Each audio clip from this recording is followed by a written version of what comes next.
I chose to do my assignment on was the neuropsychological outcomes in OEF and OIF veterans with self-report of blast experience associated with mental health but not MTBI. This article is about how the high prevalence of combat-related traumatic brain injury in military personnel of operations enduring freedom and operations of Iraq Freedom has focused attention on the long-term consequences of mild traumatic brain injury. And the test that was used in this article was the automated neuropsychological assessment metrics. The test was given to unselected cohorts of soldiers who served in the OEF and the OIF for up to 2 years before the study. And in the test, there were 136 OIF veterans who reported being within 100 meters of a blast while in the military. The study consists of several tests that were given to the participants, which are the clinical interviews, neuropsychological testing, and self-reports that were measured. The given symptom validity test was also given to 3 groups. Number 1 was those with no TBI. Number 2, TBI with LOC, which is the loss of consciousness. Number 3, TBI without a loss of consciousness, LOC. And the assessment was based on the clinical interview, which was given. And the results show that there was a loss of consciousness in Army soldiers, but the MTBI was not related to the neuropsychological performance deficiencies, and that PTSD and depression were associated.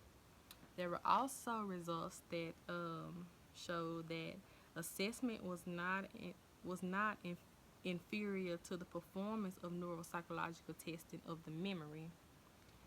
The results also showed that there was a significant association with the OEF and the OIF military personnel neuropsychological outcomes and PTSD and depression.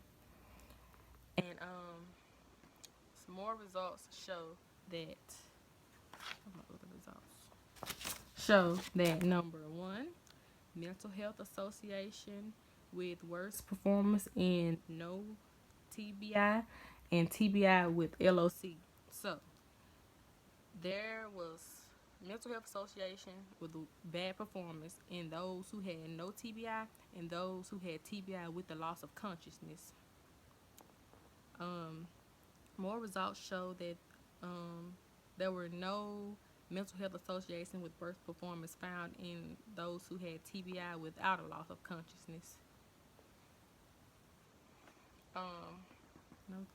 There were no TBI and TBI with loss of consciousness consistent with the PTSD and verbal memory and depression, and that there was a history of blast-related MTBI, that the history of blast-related MTBI was not associated with neuropsychological outcomes in this or previous studies, which says that there is possible that neuropsychological tests are not sufficiently sensitive to detect residue cognition and inefficient to those with remote history of MTBI.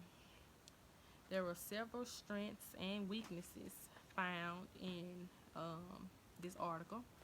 Strengths, that the performance deficiencies could be estimated directly based on comparison of those who had pre-deployment and those with post-deployment performance.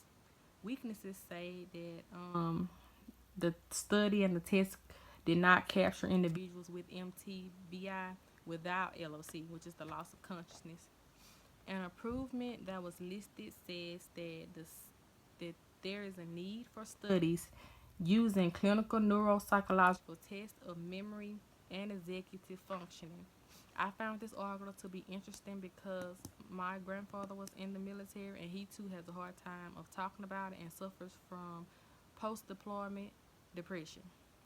And that is the end of my video. Thank you. Hope you enjoy.